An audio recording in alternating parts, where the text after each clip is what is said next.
Les commandes du chauffage et du climatisateur sont situées sur le panneau de commande avant. Lorsque vous utilisez le panneau de commande, assurez-vous d'appuyer fermement sur l'écran lorsque vous effectuez des sélections.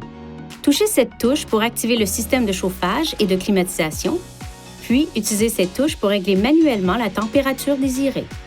Cette touche peut également glisser vers le haut ou vers le bas pour régler la température. Touchez cette touche et le système régulera et maintiendra automatiquement la vitesse du ventilateur, l'écoulement d'air et la température à l'intérieur. Utilisez cette touche pour choisir parmi les modes d'écoulement d'air disponibles.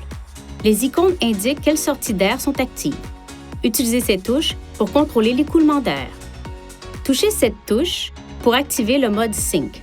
Lorsque le mode Sync est actif, le contrôle de la température côté conducteur contrôle les températures du conducteur, du passager avant et du passager arrière. Si un passager ajuste manuellement sa température, le mode Sync sera désactivé.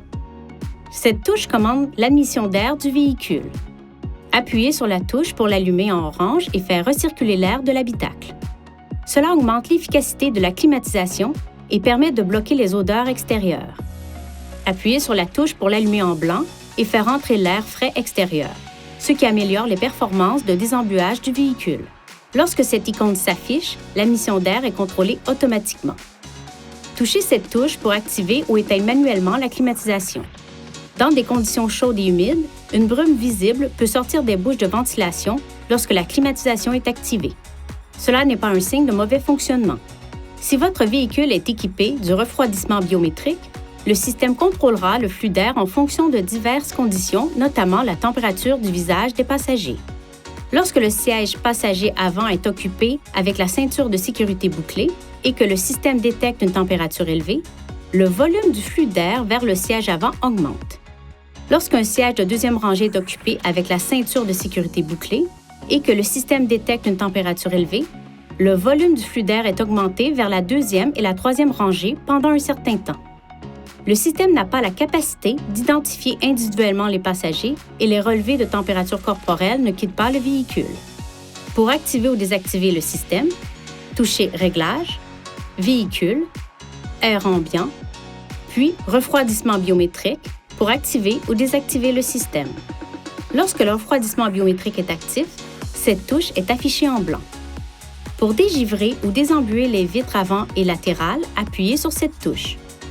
Ce témoin peut aussi s'allumer car le compresseur de climatisation est activé pour aider à assécher l'air et améliorer le rendement du désembuage ou du dégivrage des vitres. L'air peut être totalement réchauffé même lorsque la climatisation est activée. Appuyez sur cette touche pour dégivrer ou désembuer la lunette arrière et les rétroviseurs extérieurs. Cette fonction se désactivera automatiquement au bout d'un certain temps si elle n'est pas désactivée manuellement. Des capteurs de température situés sur le tableau de bord inférieur et sur le dessus du tableau de bord près du pare-brise aident à réguler les paramètres de climatisation automatique. Ne placez rien sur ces capteurs ou autour d'eux. Veuillez consulter le manuel du conducteur pour obtenir des renseignements importants concernant la sécurité et les limites du système et pour en savoir davantage au sujet de son utilisation et de ses caractéristiques.